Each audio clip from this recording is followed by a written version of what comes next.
Why are you looking at me? You should be looking at that. Hey, turn around, look at that. Yeah, that's the pile of clothes that you never wear, that you've been meaning to list on Vinted for literally months, and you're just about out of excuses. Don't worry, no judgment. Here's mine. Dee, dee, dee, dee, dee. And also some in this little tray thing here. No worries, today they are getting out of purgatory and onto your phone, ready to be bought and recirculated into the world. So whack me on in the background while you finally get round to listing your items on Vinted. And if you are not a vintage seller connoisseur, like me, I love to buy and sell stuff on Vinted, then stick around because I have some tips on how it might work a little better for you and how to do it more efficiently so your stuff actually sells. My first tip starts before you even pick up your phone. Not only should you be washing your stuff before you list it so you're not in a mad rush to wash it once it gets sold, but I would advise you also package it up. The reason for this is, one, that you make sure you have enough packages for all of your stuff to go in, so it's just ready to go as soon as you sell it. But also, when you list something, you have to say what size of package it goes in. So even if you have like a small item but you only have a big package, that's good to know so that you can list that and it's correct before you start selling.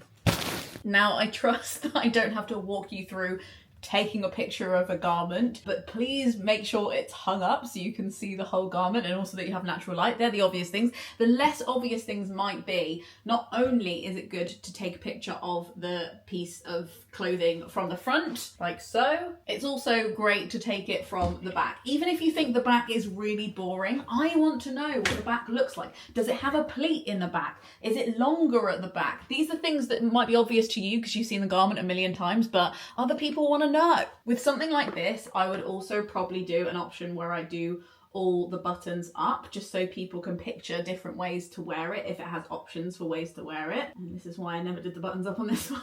And also just little details like these cuffs. It's nice to know that this cuff has 2 buttons on it and it's like a nicely finished thing. I also always take not only a picture of the label here to show that it's like an authentic brand. This one is Zara originally, but also the care instructions, because then you don't have to like write them out in the description and it's clear what they are. This shirt also comes with a little extra button. That's nice, isn't it? So we take a picture of that.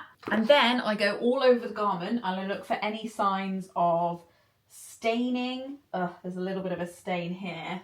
Very, very, very minor though. Or rips or tears or deodorant stains, anything like that. Doesn't mean you can't list the item, it's just good to know, good information. I've bought stuff with stains and holes in it.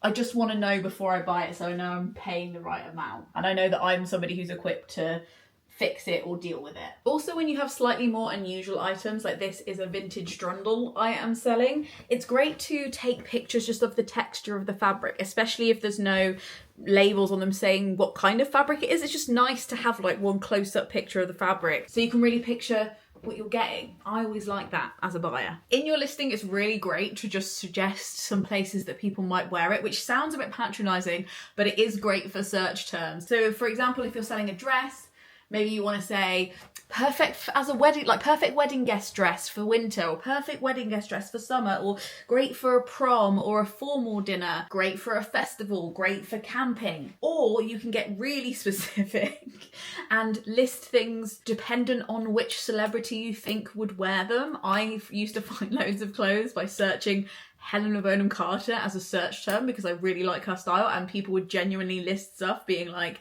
this is very Helena Bonham Carter. But you could also just list stuff for fancy dress as well. There's lots of items that you might think are really normal, like things that you wear in your everyday life, but might be great for dress up. For example, I bought this for Craig as a BFG fancy dress up with a waistcoat. This would be great for a Sound of Music cosplay, or if you're going to Oktoberfest or something like that. This jacket that I'm selling, that I actually wore to my wedding, if you have been watching along on the channel recently, you'll know. Perfect 1920s flapper jacket or Gatsby cosplay, or generally glamorous character for a murder mystery party. Get creative. And the more you start listing things that you could use things for, the more you're like, oh, maybe I'll go to a murder mystery party and play a 1920s heiress who accidentally killed somebody in the library with a lead pipe. No, Lena, you're not going to do that. You can't keep it. If you have accessories, Think like a sewist, even if you're not one. These are, of course, feather boas, but they could also be great trimmings for somebody who is sewing and wants to get something fancy around the cuffs or around the bottom of their dress. So list the possibilities as well. Now this dress is a dress I bought on Vinted, but it's not quite right for me. I know that it's Lazy Oaf, which is great. Ooh, so fancy. But I don't know what this dress is called or what people might search if they're specifically looking for it. I know they don't sell it anymore, so the information isn't available on the internet. Or is it? Come with me. Watch carefully. So what I'm going to do is I'm going to take a picture of the dress, warts and all, it doesn't have to be a considered picture. Then I'm going to go onto my Google search, and instead of typing anything in, I'm going to hit this button. I'm so sorry if you already know this. This might be something really obvious that everybody knows, but I didn't know it, okay? Leave me alone. Then I'm going to tap on the picture button, upload my picture, and Google is going to tell me the listing. There we go. There's a past listing of this dress on Poshmark. And now I know it's called the Lazy Oaf Happy Sad Tie Shoulder Dress. And I also have loads of other information that might be useful for anybody buying the dress to know, like the makeup of the fabric and stuff like that, just easily spelled out here. A few things to consider when you actually sit down and list the item. 1, a thesaurus is your friend. Is that dress lilac, or could it be also lavender? And people searching for this colour dress might be typing in lavender, not lilac. Is this top check, or is it also gingham? I've also been caught out by Americanisms because, of course, even if you're only selling to people in your region, not everybody in your region has English as their first language or grew up in the same country as you. So, like, Americanisms are really useful. Vest as well as waistcoat. God forbid that people use that word instead, but it's okay, some people get it wrong. Sweater as well as jumper, because I would like to sell to the people from the US who happen to be living in London, and to do that I must use international terms as well as the correct ones. I've also had a great amount of success misspelling words that are hard to spell on here. Anything that you just think, that's got a lot of letters in it, somebody might misspell that. At the end of your listing, just like right at the bottom, have a little mismatch of words that people probably won't see because they won't scroll down that far, but just have a little mismatch of words where the words are slightly misspelt. Unless something is really like a really specific item, I don't tend to automatically measure my items and put the measurements in the listings because often it's not worth it. Most people buy it without that. But I do try and remember to say in the listing, measurements available if you need them, and people will sometimes, if they really want them, message me and I will measure the garment for them and send it to them. And I think it's really worth saying that you can measure it if people want that, but it saves you time actually measuring stuff and like information that people will never use, but you'll like show that you're open to it. I think that's really useful as well. And then also, and this shouldn't need saying, if you have a garment, especially a dress and especially a skirt, and it has pockets, tell us how deep they are. Are they very big pockets? I need to know. You're sitting on a gold mine here. Also, when you're listing stuff, it's really useful to take it as a moment to learn a little bit more about fabric in general. So, for example, this item is made out of 100% lyocell. And I was like, what the hell is lyocell? And I looked it up. It's a fabric derived from wood pulp, mainly cellulose, that is known for its sustainability and soft, breathable texture. So not only am I going to list this as 100% lyocell, but I'm also going to say super breathable, because that's something I know now, and that's something that might be useful for them to know when they're like, what the hell is lyocell? Also, if you want my 2 cents on how to price things, if you are a second-hand enthusiast who cares about the planet, is to always go a little bit lower, or be willing to go a little bit lower.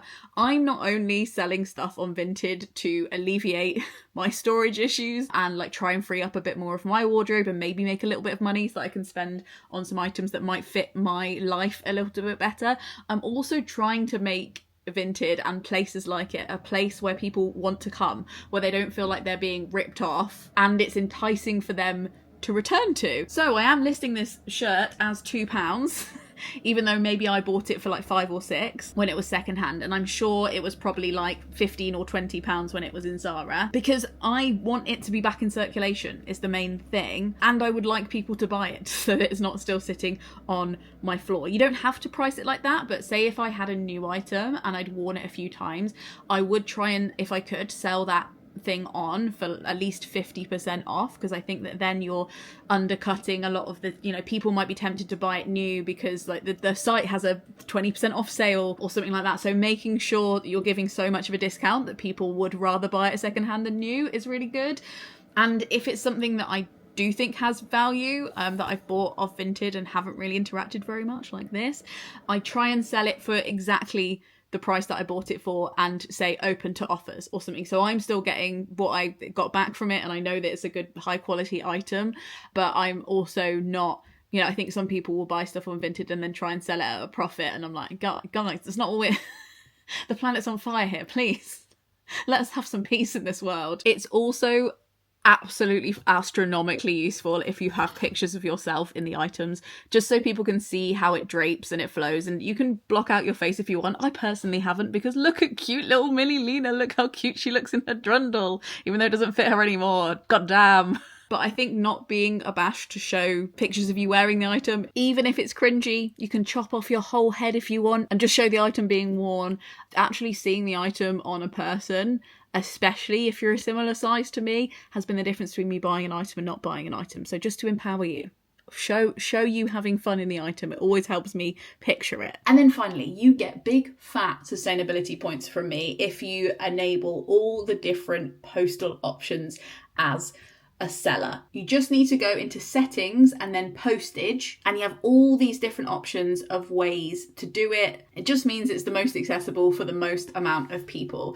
And also, did you know, this blew my mind, if you as a buyer select picking it up from a pickup point rather than anywhere else, so like you can do InPost, you can do Yodel, you can do Every, they're usually things that are at my local newsagents or my local WH Smith, that reduces the emissions of your purchase by 62%, with an average carbon footprint per delivery of 1.1 kilograms of carbon dioxide compared to 1.77 for home delivery. And that's because, if you think about it, and this literally hadn't occurred to me until I started reading about it, a delivery driver typing in your postcode and driving specifically to you, to your door, leaving the engine running properly, let's face it, going to your door, knocking on it, and then coming back to the car, driving off again, is way less efficient than one delivery driver putting all of the Vinted parcels in like one van and dropping them off in one place. I can't believe that hadn't occurred to me before, but I wish that that was available for every kind of internet delivery I do, because something for me that I find frustrating is that as somebody who's trying to shop sustainably, I'm trying to shop small, and then when I shop small, I usually have to order it online, and that doesn't negate all of the positives of buying small. Don't get me wrong, by no measure, but it would be even more perfect, wouldn't it, if the actual delivery emissions could be reduced a little bit in a very obvious and very useful way, because I kind of hate missing a delivery and I'm never really in a rush for what I have ordered. So why can't I pick up everything from my post office or from my WH Smith post-it box or whatever? Make it make sense. You also have loads of like great sustainability points if you use reused packaging. That's an obvi one. Very easy. I don't think I've ever had to buy new packaging for my items. I've even sent Vinted items in things like cereal boxes. No shame. It's a box. I think most people who shop on Vinted get the sustainability aspect of it. And there are always things that I can use around the house to post things in. Thank you so much for watching this video. I hope it was helpful, or at least you put me on in the background while you were listing your own items to sell secondhand. This video was not sponsored by Vinted.